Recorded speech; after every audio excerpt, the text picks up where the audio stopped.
I want to read you guys this that was sent to me last week. You can see that the date is on the 9th.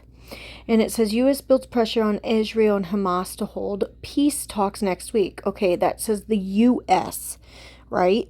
And it says leaders of the United States, Egypt, Qatar on Thursday talked on Israel and Hamas to hold talks next week on Thursday in order to finalize a Gaza ceasefire and hostage release deal. The three countries, which have been trying to mediate a deal, said in a joint statement the talks could take place in either Doha or Cairo.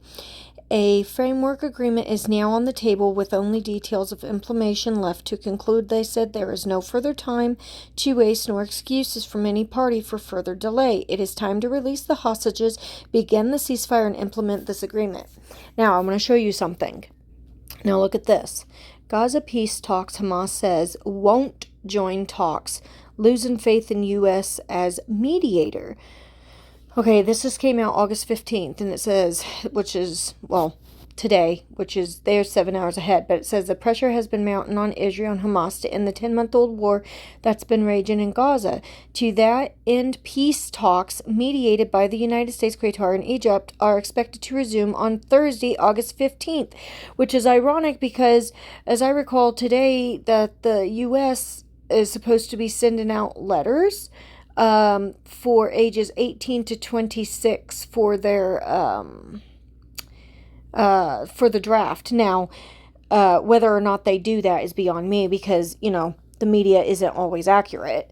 But anyways, it says, however, it appears that these long-stalled negotiations are barely hanging on by a thread. Most recently, BBC quoted an unnamed senior Hamas official as saying that the group will not take part in the indirect talks on a Gaza ceasefire and hostage release deal. So the official stressed that Hamas wants a roadmap for implementing the agreement. He said the group would not engage in negotiations for the sake of negotiations in order to provide cover for Israel to continue its war. Now I'm going to read you this.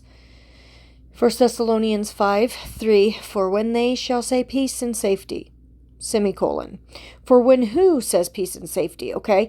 It's a they, and a they represents a group, right?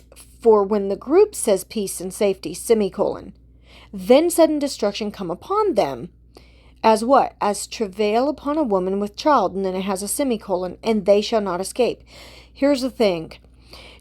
When Israel gets surrounded, right, it says that they flee into the mountains and the rest do not escape, right?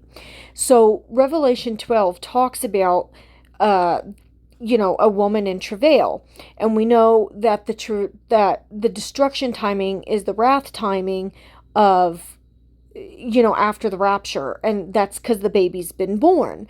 And so right now we're not seeing any type of destruction because we're here and we are in the travailing as a woman, and we see that all of this is events to occur for Israel. Israel does not want to sign any type of two-state solution, anything of that nature at all.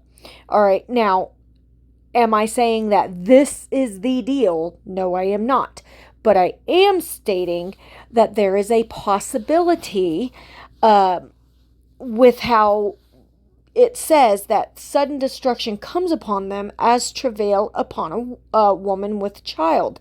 Okay, and we know that Israel is going to be in such travail after all of this because they're going to sign something that's going to be broken regardless. They're not going to hold their end of the bargain, and that is why destruction shall come upon them. And if you noticed, Iran just had a blackout, and that's God speaking.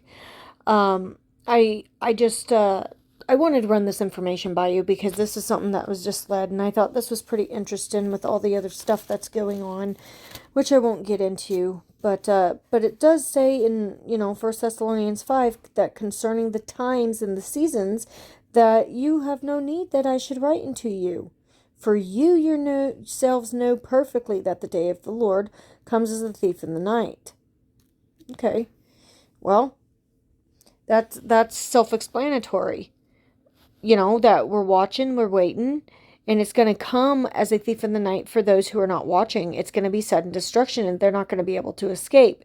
So the whole point of me stating this is that what I was led is this would mark the timing of Jacob's trouble, because the baby would have been born, because it says now they are like a woman in travail. We're already in a woman with travail, right? We've been seeing the birthing pains, and that's what God is talking about with these. All right, but they're not going to be able to escape. The difference is we escape the wrath that's coming upon the earth. So anyways, pray over this. God bless. I'll see you there in the air.